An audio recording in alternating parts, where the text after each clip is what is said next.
Setiap daerah di belahan dunia pasti punya kisah seram mereka tersendiri. Kisah seram ini sering disebut-sebut sebagai legenda perkotaan alias urban legend. Hal ini kemudian terus dibicarakan dari mulut ke mulut hingga menjadi sebuah mitos atau tahayul yang dapat dipercaya ataupun juga tidak. Meski banyak orang menganggap kisah menyeramkan tersebut hanyalah tahayul, namun tidak dapat dipungkiri bahwa setiap kali mendengar cerita ini pasti akan selalu membuat bulu kuduk merinding, bahkan yang lebih parah lagi, tidak berani sendirian di rumah.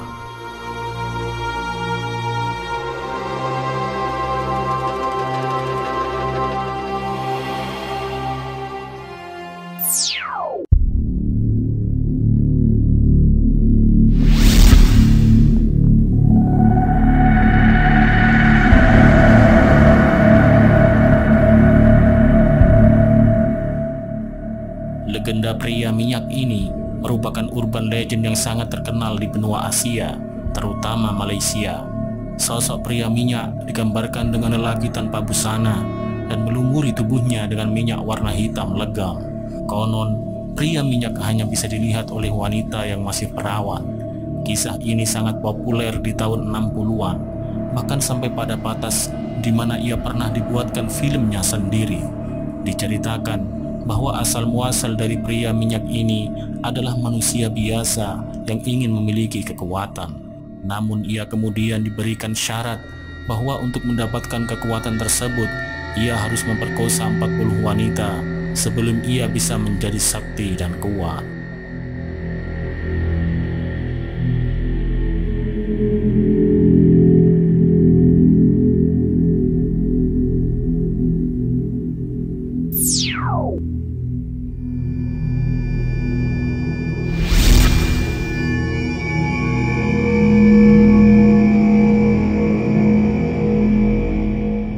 Sejatinya, makam seringkali membuat bulu kuduk berdiri, pun termasuk dengan salah satu makam yang ada di Malabon, Filipina.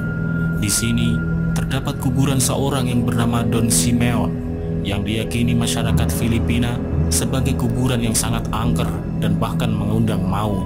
Hal ini bermula dari sebuah patung yang ada di atasnya dan juga sebuah batu di sebelahnya yang dipercaya berhantu dan kerap mengganggu manusia di sekitarnya. Para orang tua yang ada di sekitar kawasan makam ini mengatakan bahwa patung ini terus tumbuh setiap tahunnya. Bahkan saat malam hari, patung ini sering berkeliaran dan mengganggu siapapun yang berkeliaran atau melintasi kawasan makam Don Simeon ini. Maka sejak saat itulah patung ini menjadi momok menakutkan dan akhirnya diputuskan untuk dibuatkan sejenis kurungan yang terbuat dari pagar besi agar tidak bisa berkeliaran lagi.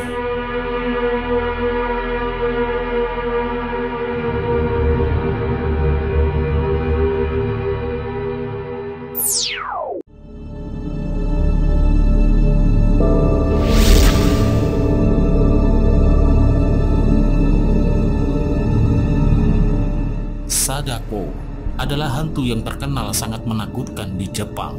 Konon hantu ini memiliki dendam yang sangat besar semasa hidupnya.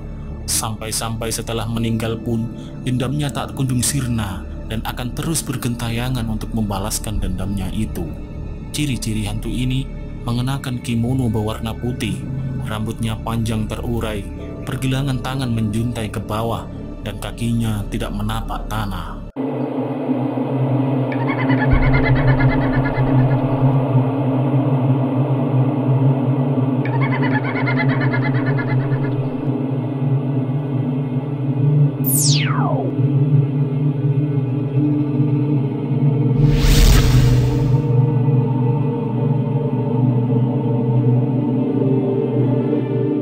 Pada tahun 1999, terjadi sebuah pembantaian sadis pada sebuah apartemen di salah satu sudut kota Hong Kong.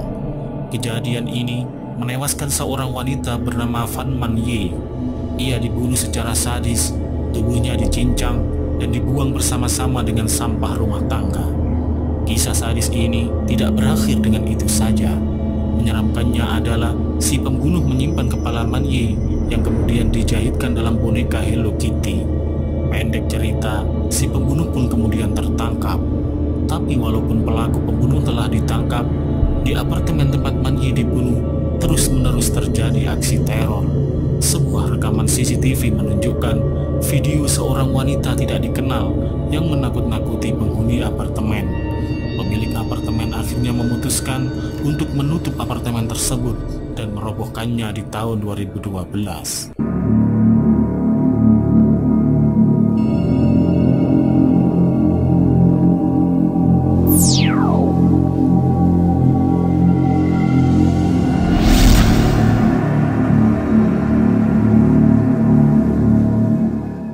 Salah satu negara di Asia yang memiliki banyak cerita urban legend terkenal adalah Thailand. Pada tahun 1850-an, Maenak merupakan nama dari istri seorang pria bernama Titmak. Kisah cinta mereka berdua begitu romantis hingga Maenak hamil. Namun, kondisi Thailand yang sedang bergulat dengan perang membuat Titmak harus pergi mengemban tugas membela negaranya. Maenak pun terpaksa menjalani masa kehamilannya tanpa kehadiran sang suami. Selagi suaminya pergi berperang, Maenak melahirkan anaknya. Ia melahirkan anaknya tanpa dibantu oleh siapapun. Pada saat melahirkan bayinya, Maenak mengalami pendarahan hebat yang pada akhirnya menyebabkan ia meninggal bersama-sama dengan bayinya. Sejak saat itu, masyarakat percaya jika Maenak dan bayinya telah menjadi hantu bergentayangan menebar teror di Thailand. Namun cerita seramnya belum berakhir sampai di sini. Saat pulang dari tugasnya, tidak mengetahui bahwa istri dan anaknya telah meninggal. Titmak kembali ke rumah untuk bertemu dengan istri dan anaknya. Sesampainya di rumah, Titmak bertemu dengan Maenak dan anaknya. Yang tidak ia ketahui adalah sosok yang ia lihat merupakan hantu dari Maenak dan anaknya. Warga dan teman-teman Tit sudah berusaha untuk memberitahukan bahwa istri dan anaknya telah meninggal dan berubah menjadi hantu.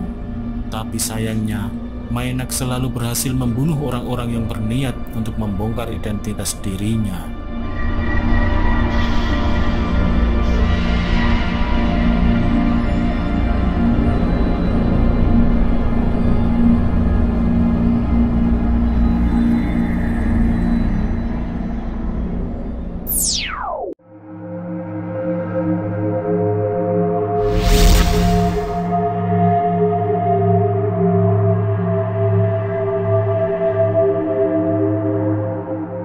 Bermula pada tanggal 14 November 1995 di Beijing pada waktu tengah malam, sebuah bus yang memiliki rute 375 baru saja berangkat dari terminal Yuanmingyuan menuju Xiangshan, Beijing.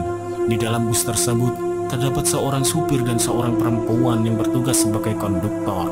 Kemudian naiklah 4 orang penumpang, seorang wanita tua, pasangan muda, dan seorang anak muda. Setelah tidak lama berjalan, pengemudi bus melihat 2 bayangan melambaikan tangan pada bus. Bus pun berhenti dan membukakan pintunya yang ternyata ada 3 orang, bukan 2. Setelah 3-4 pemberhentian, pasangan muda yang pertama tadi turun dari bus. Tidak lama setelah pasangan tersebut turun, mendadak wanita tua yang juga pertama naik tadi melompat dari bangkunya dan memukul anak muda yang duduk di depannya. Wanita itu berteriak dan mengatakan bahwa anak muda tersebut telah mencuri dompetnya. Setelah berdebat cukup lama, wanita tersebut berkata pada supir untuk menurunkan mereka berdua di halte berikutnya untuk bisa menyelesaikan masalah mereka di kantor polisi. Setelah mereka turun, anak muda itu bertanya kepada si wanita tua, di mana letak kantor polisi. Wanita itu berkata, sebenarnya tidak ada kantor polisi di sekitar sini. Dia bercerita bahwa ketika di dalam bus, wanita tua itu melihat dan menyadari bahwa ketiga orang yang naik terakhir tadi tidak memiliki kaki. Wanita tua dan anak muda tersebut kemudian melaporkan bus 375 itu kepada polisi. Pada awalnya polisi tidak percaya akan cerita wanita tua dan anak muda tersebut. Setelah lama mencari, akhirnya bus 375 ditemukan tenggelam di Waduk Miyun, Beijing. Di dalam bus hanya ditemukan 3 tubuh yang sudah membusuk. Tubuh yang telah membusuk adalah pengemudi bus, konduktor, dan seorang pria tanpa identitas. Sampai sekarang, apa yang terjadi pada bus 375 itu masih misteri, termasuk tangki bensin bus yang harusnya sudah habis tapi malah penuh berisikan darah.